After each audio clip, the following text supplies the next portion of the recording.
Sejam todos bem-vindos, vocês que estão aqui e aqueles que nos assistem pela internet. Amados, hoje temos a honra, o prazer de dar o encaminhamento, à nossa série sobre o Evangelho de São João, Evangelho de João. No domingo passado, nós fomos expostos às Escrituras, nós nos expusemos às Escrituras e lá nós vimos a misericórdia de Jesus.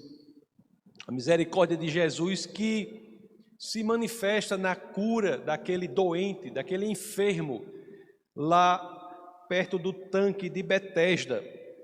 E isso Jesus fez mesmo durante o Shabat, durante o sábado. E nós sabemos que mesmo nessa situação ele não ficaria indiferente, Jesus não ficaria indiferente. De forma que aquele doente lá, segundo nos ensinam as Escrituras, há 38 anos, aquele enfermo ele foi miraculosamente curado.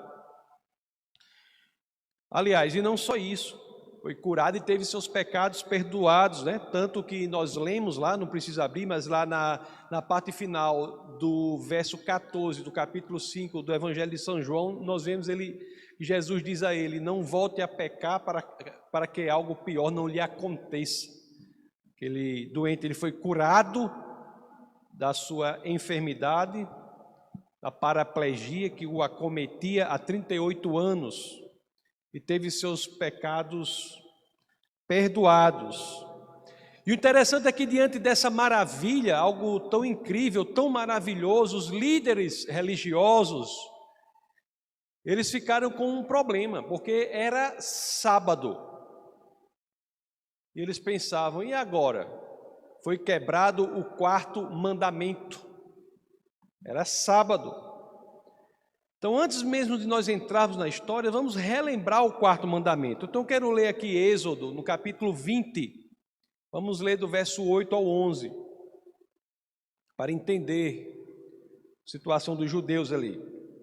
Êxodo 20, vamos ler do 8 ao 11, as Escrituras assim dizem: Lembra-te do dia de sábado para santificá-lo. Trabalharás 6 dias e neles farás todos os seus trabalhos, mas o 7º dia é o sábado, dedicado ao Senhor, o teu Deus. Neste dia não farás trabalho algum, nem tu, nem teus filhos ou filhas, nem teus servos ou servas, nem teus animais, nem os estrangeiros que morarem em tuas cidades. Pois em 6 dias o Senhor fez os céus e a terra, o mar e tudo o que neles existe, mas no 7º dia descansou. Portanto, o Senhor abençoou o 7º dia e o santificou. Então foi ali, naquelas mediações do tanque de Betesda, que surgiu o impasse. De um lado, um milagre impressionante e poderoso do Senhor Jesus, e do outro, a interpretação de uma regra que eventualmente havia sido quebrada.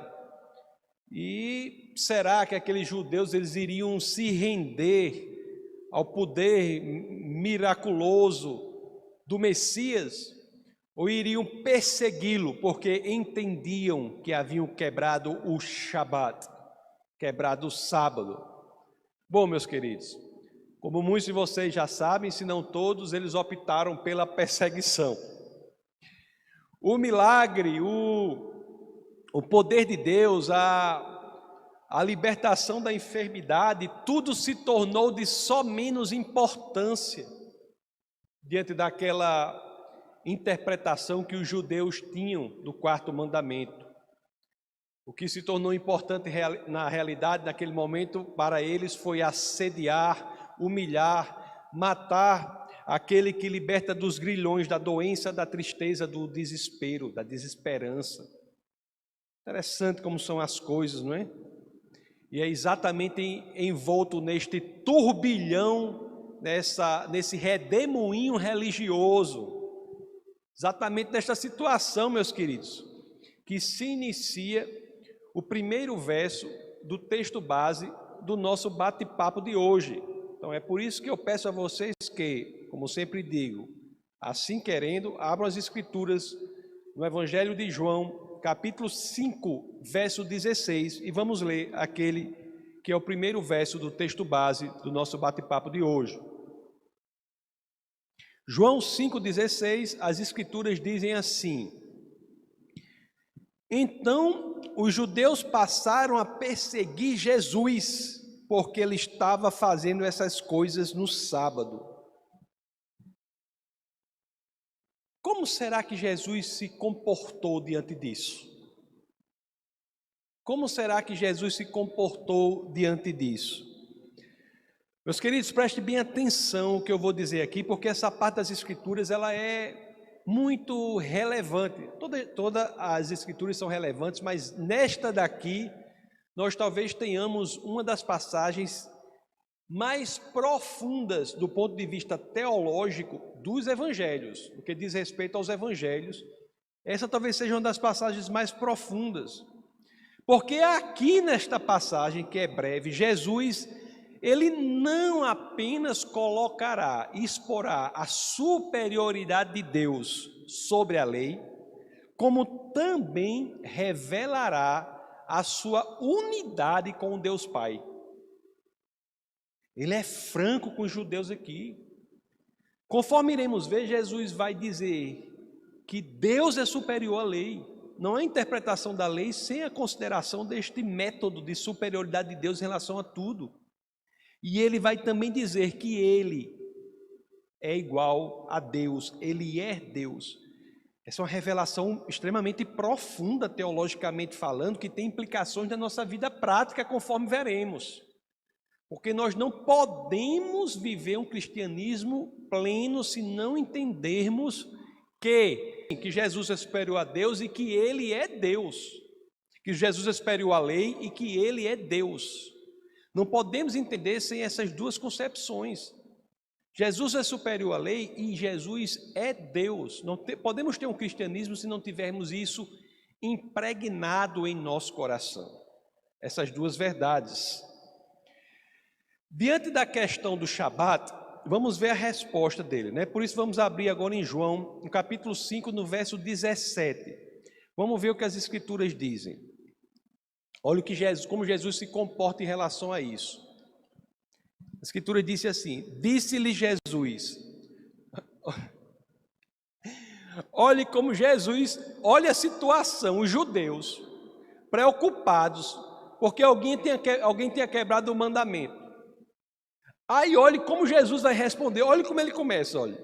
Meu pai continua trabalhando até hoje e eu também estou trabalhando.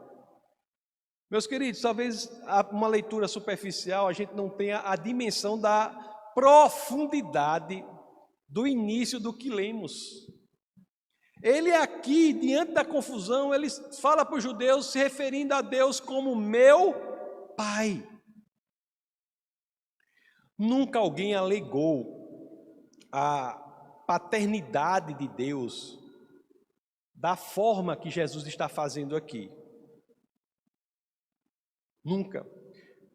Bom, no Antigo Testamento, nós até verificamos em algumas passagens a ideia de Deus ter filhos.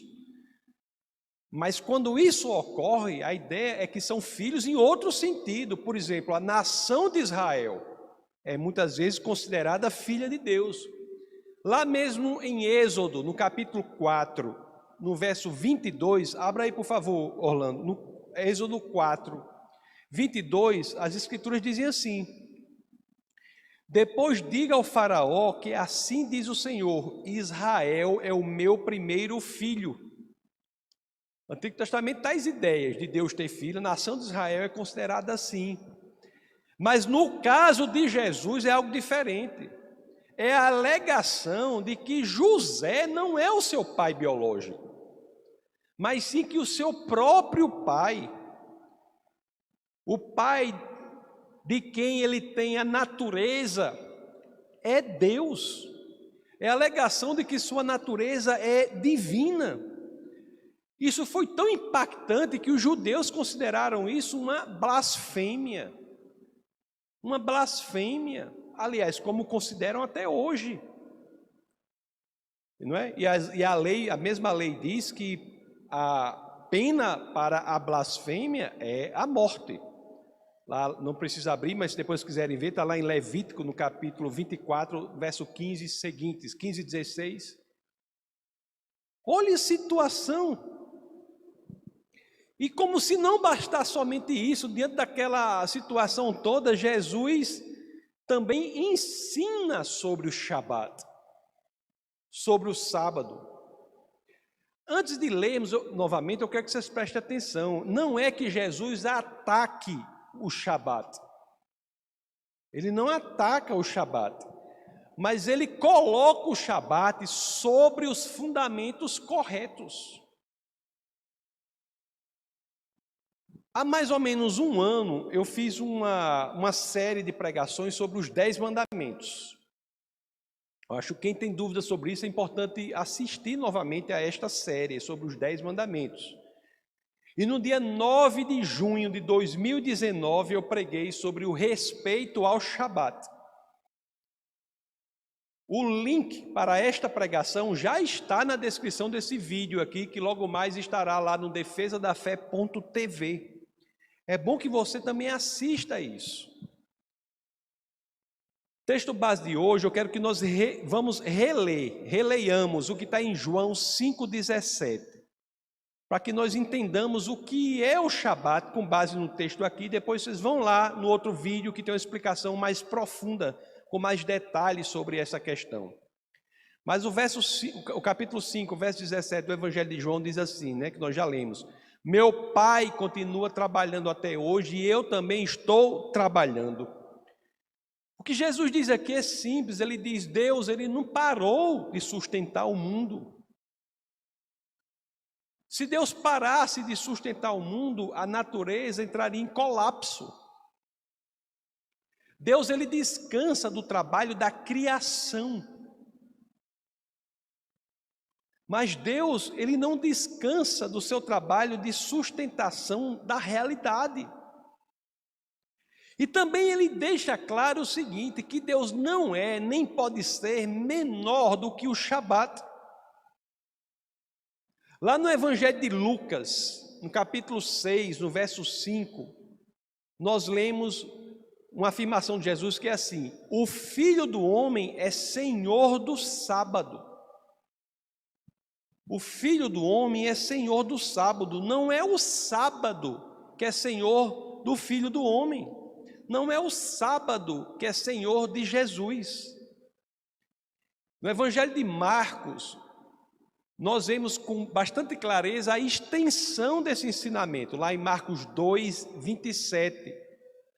Porque ele vai dizer antes, né, Jesus não é só o Senhor do Shabat, mas também ele cria o Shabat para o bem-estar do homem. Olha o que Marcos 2, 27 diz. Então lhes disse: o sábado foi feito por causa do homem, e não o homem por causa do sábado. Tem um teólogo, ele é poeta também, morreu faz nem 2 anos, americano, chamado Eugene Peterson, que ele colocou essa questão dessa seguinte forma. Eu copiei o trecho que ele fala para ler para vocês.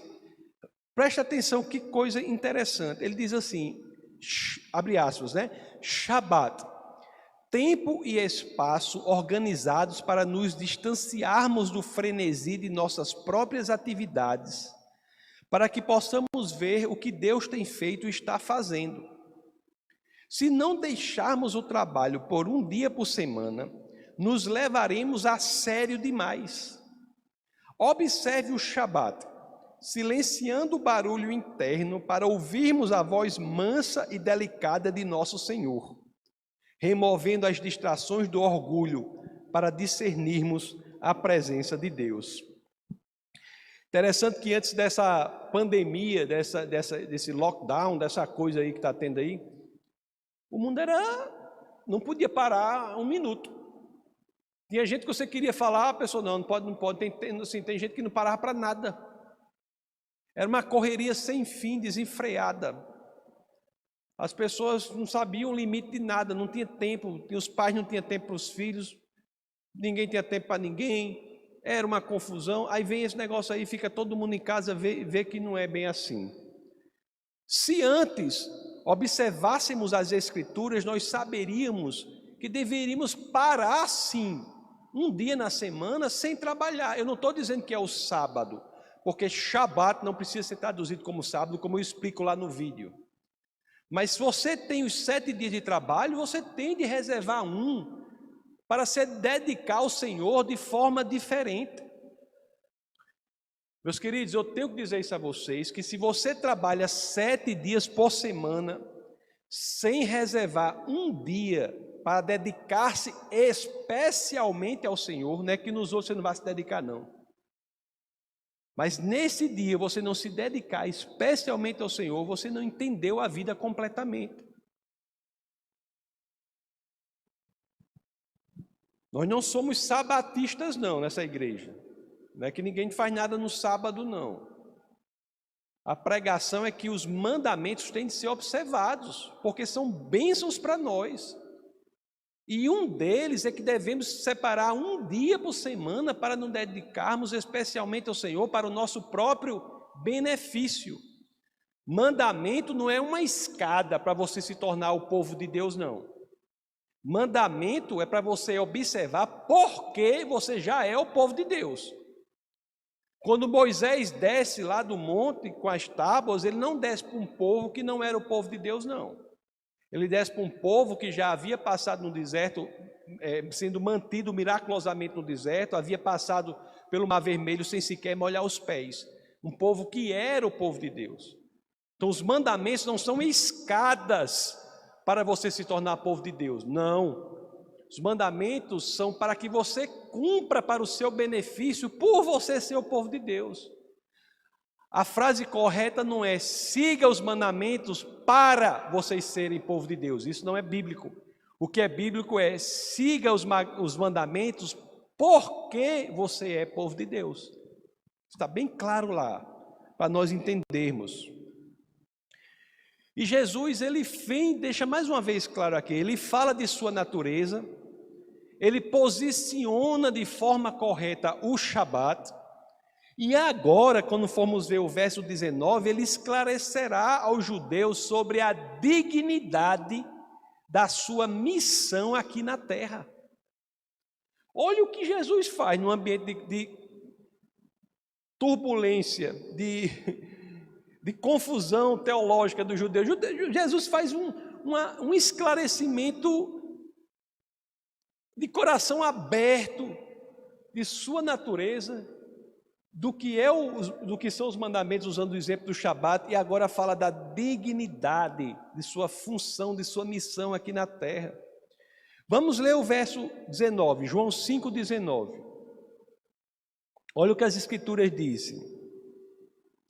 Jesus lhes deu esta resposta: eu lhes digo verdadeiramente que o Filho não pode fazer nada de si mesmo, só pode fazer o que vê o Pai fazer, porque o que o Pai faz, o Filho também faz.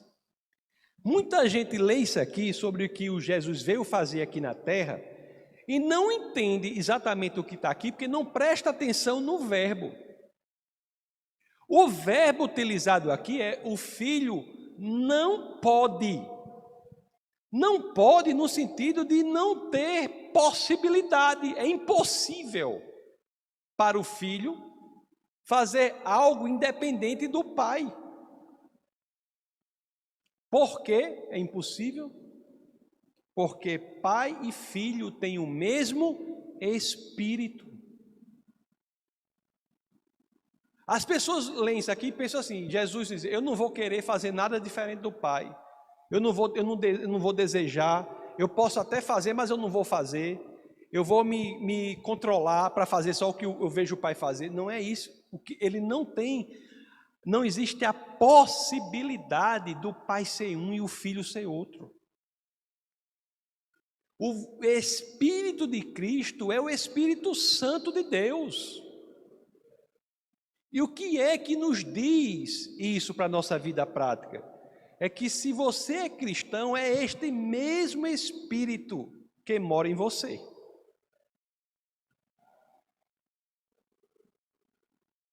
Esse Espírito, meus queridos, que nos aconselha a seguir o caminho que Deus quer para a nossa vida. Espírito este que é espírito de vida. É por isso que, do ponto de vista prático, né, da leitura das Escrituras, nós temos que ver essas coisas que Jesus são, quem Ele é, a natureza de Cristo. E o outro passo na vida prática é entendermos que este Senhor, que é Deus, o seu Espírito habita em nós. Então, por isso que nós temos que saber quem somos em Cristo. Por isso que quando nós nos abrimos para as Escrituras, para o poder das Escrituras em nossa vida, nós nos abrimos para a influência do Espírito de Deus em nossa vida, aí é que nós verdadeiramente temos a experiência plena de cristianismo, experimentamos a vontade de Deus em nossa vida, e vontade que as Escrituras dizem é boa, perfeita e agradável. O apóstolo Paulo diz na carta aos Romanos, não é isso? O fato é que essa passagem é tão curiosa porque Jesus ele se expõe nessa passagem como em nenhuma outra dos evangelhos ele faz isso. E é interessante que além de tudo isso, ele ainda vai adiante e disse aquilo que vimos, né? Que tudo o que o Pai, ele não pode fazer nada independente do Pai. E ele vai além e diz, tudo o que o Pai pode fazer, eu posso fazer. E isso também é muito importante para a nossa vida, porque o que é a característica principal de Deus? O que é que Deus faz que nada, ninguém mais faz? Se tem uma coisa que Deus faz que ninguém mais faz, é dar vida ao que está morto. Isso é unicamente capacidade única de Deus. E quando nós entendemos, conforme formos ler aqui, que Jesus, ele apenas não faz nada independente do Pai, mas tudo que o Pai faz, ele faz, nós entendemos que ele pode dar vida ao que está morto, e salvação é uma expressão deste poder. Salvação é uma expressão da capacidade de dar vida ao espírito que está morto. Vamos ler João no capítulo 5, vamos ler agora os versos 20 ao 23, para ver o que as Escrituras dizem. Pois o Pai ama ao Filho e lhe mostra tudo o que faz. Sim, para a admiração de vocês, ele lhe mostrará obras ainda maiores do que estas. Pois da mesma forma que o Pai ressuscita os mortos e lhe dá vida, o Filho também dá vida a quem ele quer. Além disso, o Pai a ninguém julga, mas confiou todo o julgamento ao Filho. O Filho dá vida a quem ele quer. Aí eu tenho que falar da carta a Timóteo, porque lá Paulo ele nos explica quem são aquelas pessoas, ou quem são aqueles a cujos espíritos Jesus quer dar vida. Nós vemos que Jesus ele dá vida a quem ele quer. E as Escrituras nos dizem quem são as pessoas a quem ele quer dar vida, ou a cujos espíritos ele quer dar vida. Quem são as pessoas que Jesus quer salvar? Vamos ler na primeira carta a Timóteo, capítulo 2, vamos ler os versos 3 e 4, o que o apóstolo Paulo nos diz. 1 Timóteo 2, 3 e 4. Isso é bom e agradável perante Deus, nosso Salvador, que deseja que todos os homens sejam salvos e cheguem ao conhecimento da verdade. Portanto, meu querido, você que está aqui, você que me ouve, a questão não é se Jesus quer salvar você, mas sim se você quer ou não aceitar esta oferta proveniente dos céus. Jesus a todos quer salvar, basta que queiramos aceitar este presente. Jesus é Deus, meus queridos, e é isso que o capacita para esta tarefa. Ele é o Deus que se torna homem e vem para morrer por nós. E sem essa convicção, assim não apenas na nossa mente, mas ela impregnada em nosso coração, não há cristianismo verdadeiro, não há cristianismo genuíno. Tem pessoas que levam o cristianismo sem ter essa convicção no seu coração de que Jesus é Deus. O verso 23, João 5, 23, ele vai nos dizer: por isso que honrar Jesus como Deus é honrar o Pai. Olha o que o verso 23 nos diz: para que todos honrem o Filho como honram o Pai. Aquele que não honra o Filho, também não honra o Pai que o enviou. Meus queridos, as Escrituras são claras em dizerem isso. A expressão verdadeira do cristianismo é honrar a Cristo. Não há cristianismo sem que Cristo esteja no centro. Não há igreja verdadeira sem que Jesus esteja no centro, sem que seja cristocêntrica. Muitas vezes as pessoas tentam colocar o próprio homem no centro. Em vez de estar Cristo, as pessoas colocam às vezes o próprio homem no centro da experiência cristã. Tudo é voltado para o homem. Tudo é focado para o homem. Inclusive, às vezes, até o próprio louvor é para o homem. Isso não é expressão cristã, ou pelo menos bíblica. Não é uma expressão bíblica. Toda manifestação genuinamente cristã é Cristo que está no centro. Honrar a Cristo é honrar o Pai. Tem que ter muito cuidado com isso. Muitas têm um cristianismo focado não em Cristo, mas no que Cristo pode dar. Isso não é colocar Cristo no centro. Isso é desequilíbrio, é distorção da posição em que Cristo deve estar. Cristo nos dá e Deus nos dá muitas coisas, mas esse não é o foco do nosso cristianismo. Não é o foco do nosso cristianismo. A razão de nossa adoração é pelo que Cristo é, não pelo que Ele pode nos dar. O verdadeiro cristão, ele nem busca as bênçãos, ele busca o abençoador. E a busca genuína do Cristo faz com que nós nos alinhemos à vontade dEle e experimentemos a vontade dEle, que é boa, perfeita e agradável. Nós temos que adorar a Cristo como Deus. Agora, tem no cristianismo sempre essa dimensão que é a dimensão prática. Porque uma coisa é você adorar a Cristo como Deus, em seu coração aí, mas eu quero ver como você vai agir. Nunca leia as Escrituras sem pensar na dimensão prática da vida. A nossa ideia deve transcorrer a distância entre o cérebro e o coração e ser impregnada em nós, no nosso coração. E isso deve fazer com que nós hajamos, nos comportemos de acordo com essa ideia. Porque se nós entendemos que as Escrituras estão nos ensinando que Jesus é Deus, Ele é Deus, Ele é o Criador dos céus e da terra.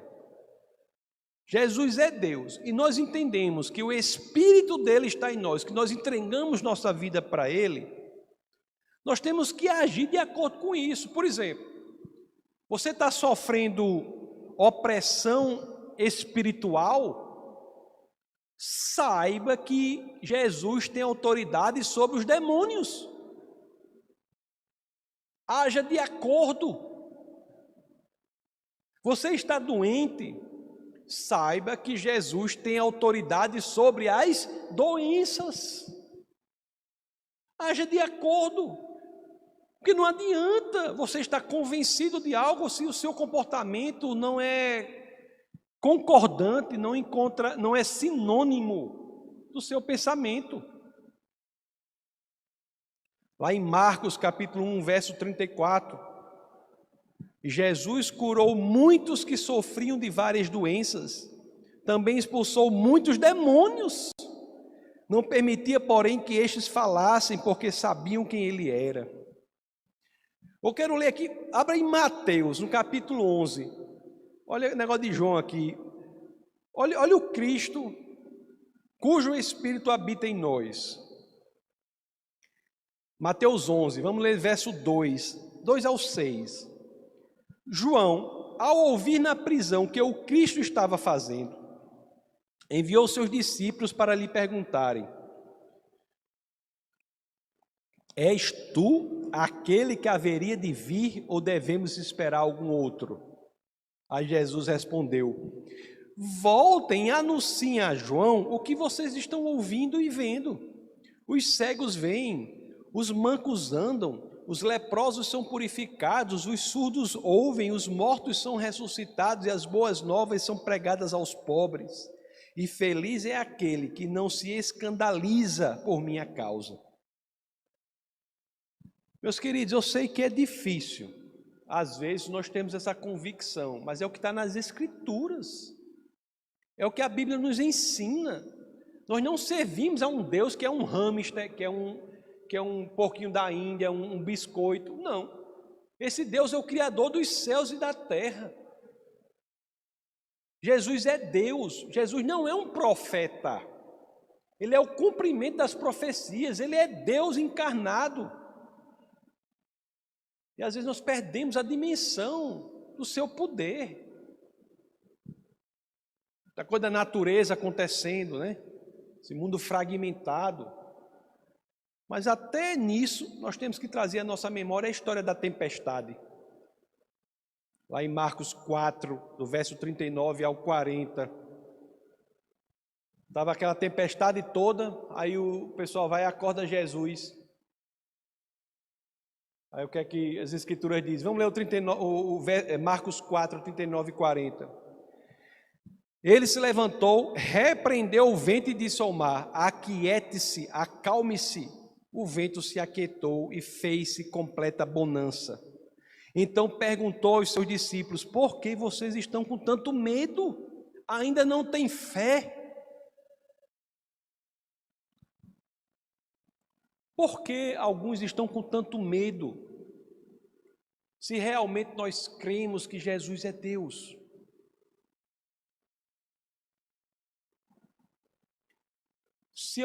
Se você crê que Ele é Deus, isso deve promover uma mudança em nosso comportamento, pessoal. E Ele ser Deus é o que dá sentido a todo o cristianismo.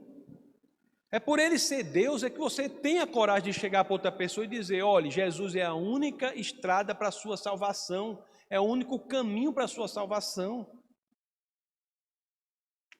É por Ele ser Deus que faz sentido você chegar para uma pessoa e dizer assim: olha, só Ele ouve as suas orações. Você pode orar aqui em Natal, lá em nós, lá em Pau dos Ferros, lá em nós, você pode orar lá no Japão, na Coreia, nos Estados Unidos. Por que Ele ouve? Porque o Espírito dele é onipresente, está em todo lugar. Quem mais, não sendo onipresente, pode fazer isso? Por Ele ser Deus, é que nós sabemos que Ele está apto a nos perdoar. Por Ele ser Deus, é o único que está de braços abertos para nos receber da forma que estamos. Por que alguém conseguiria fazer isso? Consegue porque Ele é Deus. Jesus, o Cristo, é o Deus vivo, né? Que se revela aqui. Ele quer nos salvar. Faz uns acho que foi lá no dia 19 de maio, 12 dias, né, por aí? Essa terça passada, a outra, que o Ravi Zacharias morreu. que pedimos oração por ele, mas aprove ao Senhor que ele voltasse para casa, Ravi Zacharias, e ele faleceu. Quando ele faleceu com 74 anos, muito jovem. Quando ele tinha 17, ele tentou suicídio. Esse Ravi, que faleceu agora, tentou suicídio. E ali na cama do hospital, na sua tentativa de suicídio, tentou suicídio, foi levado ao hospital, e ali na cama, uma só frase mudaria a vida dele para sempre. Alguém, naquele momento, lhe trouxe a Bíblia, abriu e leu a parte final de João 14, 19. Bota aí, Orlando, 14, 19. Parte final, leu para aquele suicida ali. Porque eu vivo, vocês também viverão. Porque eu vivo, vocês também viverão. Esta única frase mudou radicalmente a vida de Ravi Zacharias. Depois disso, dessa tentativa de suicídio, depois dessa frase, ele entrega a sua vida ao Senhor e se prepara, e por quase 50 anos ele se dedica a proclamar a mensagem que o salvou das trevas para a luz. Qual é o outro livro que tem uma frase que faz isso? Qual é o outro livro que tem uma frase que faz isso? Sabe por que essa frase faz isso? Porque o autor da frase é Deus. Quantas pessoas Ravi impactou? Quantas pessoas ele impactou? De uma cama de um adolescente suicida para um canal do Senhor aqui na terra, para que tantos pudessem ser encaminhados à vida eterna ao lado do Pai. O mesmo pode acontecer com você, se você já não fez isso, já não entregou sua vida ao Senhor.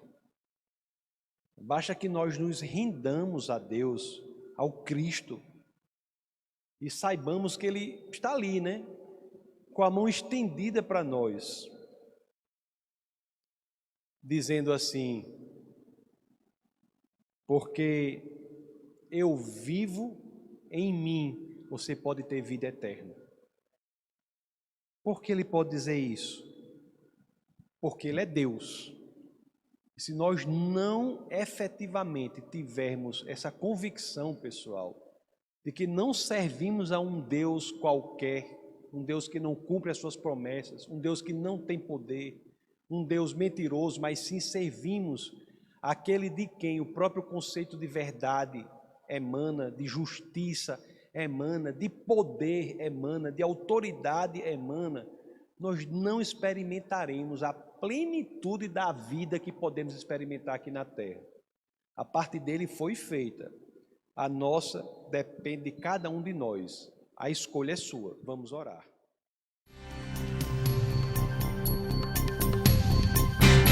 Essa foi uma produção do Ministério Internacional Defesa da Fé, um ministério comprometido em amar as pessoas, abraçar a verdade e glorificar a Deus. Para saber mais sobre o que fazemos, acesse defesadafé.org.